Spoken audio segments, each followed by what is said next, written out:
Salut tout le monde, bienvenue dans une nouvelle vidéo de Pinotique. Aujourd'hui, on est là pour parler d'une couleur qui va dominer l'été. Alors, lance le générique, les amis.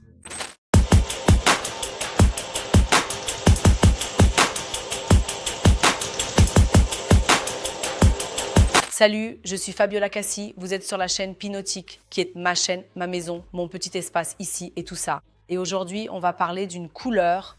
Déjà, abonne-toi ici avant de venir juste pomper des infos, ma chère, abonne-toi, s'il te plaît. Donc, on va parler d'une couleur qui a été vue lors de la dernière saison de tous les défilés et franchement, je n'en peux plus de parler de vêtements. Au début, je me suis dit, cette couleur-là, rien à voir. Ce n'est pas vraiment une couleur pastel, mais parmi les couleurs pastel, c'est celle qui est apparue le plus. On parle du jaune beurre, ce jaune pâle, pastel, ce jaune un peu fade et délavé. Oui, c'est bien celui-là. Ce jaune qu'on va retrouver dans les vêtements du prochain été 2024. Mais comme on est déjà en avance, qu'on est branché, on va déjà miser sur ce petit jaune, d'accord ? Je vais vous montrer ici quelques combinaisons qui, franchement, quand je les ai faites, je me suis dit, je vais regarder ça autrement. Pour celles qui aiment les couleurs plus vives, ce type de jaune avec ce vert ou un rose ou un fuchsia, c'est une teinte qui va avec presque toutes les couleurs, aussi incroyable que cela puisse paraître. Quand on y pense, mais associé à des couleurs fortes, il est vraiment très beau.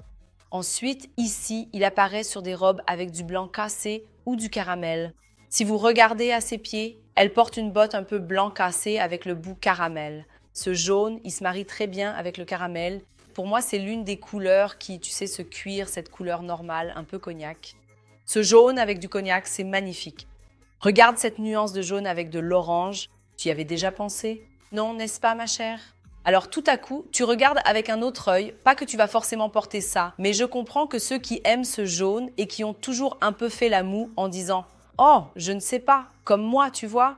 Avec l'orange, j'ai déjà regardé et franchement, je trouve ça magnifique, vraiment. Regarde cette tenue ici, c'est une jupe, un pull en maille, la laine par-dessus et les chaussures.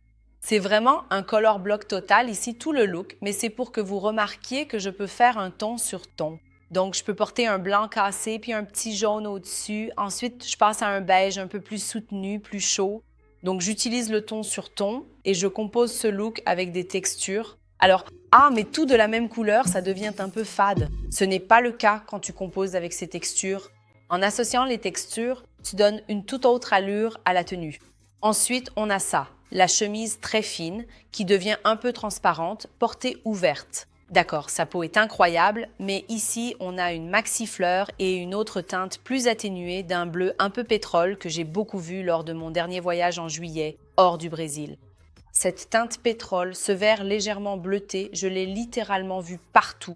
L'autre aussi, la veste et le pantalon sont dans la même teinte que la botte, qui est un peu crème, et l'accessoire, on peut remarquer ceci, c'est un peu doré. En réalité, ce n'est pas vraiment jaune, c'est un doré très discret, et ça rend vraiment incroyable. Je ne sais pas, je me dis que pour les peaux mates, c'est encore plus beau sur une personne à la peau mate. Mais moi aussi, par exemple, une blonde comme ça, un peu entre les deux, avec déjà les racines bien apparentes, je ne sais pas, je pense que ça irait très bien aussi. Une autre combinaison, c'est le crème, le petit jaune avec du blanc par-dessus, le manteau avec de la transparence et beaucoup de texture. Donc quand tu fais des superpositions avec de la texture, je trouve ça super intéressant. Quoique, tu vois, ce tissu avec cette couleur, dans ces tissus transparents, un peu tulle, ça donne un air de cette tendance, tu sais, le cottagecore. Je ne sais pas si j'aime vraiment, non. Avec du noir, je ne sais pas si j'aime. J'ai l'impression que c'est une couleur que tu portes en ton sur ton avec des textures ou alors avec du caramel, avec du bleu, un peu pétrole comme je disais, ou avec de l'orange. Je trouve qu'avec des couleurs vives mais chaudes, ça rend beaucoup mieux. C'est une couleur facile, mais en même temps, pas tant que ça pour les associations. Regarde comme ce petit jaune avec le jaune vif qui est jaune œuf est magnifique. C'est superbe, magnifique. Rien d'autre à dire. Alors les amis, c'est simple. Lancez-vous dans le petit jaune, il va être tendance. Lui et le petit rose. Ensuite, je vais faire une autre vidéo sur le petit rose que j'ai vu sur le podium de Fendi, directement associé au gris. Ça aussi avec du gris, c'est une autre combinaison qui marche super bien. Voilà, j'espère que ça vous a plu. Allez sur le site, il y a plein de références là-bas. Bisous, salut!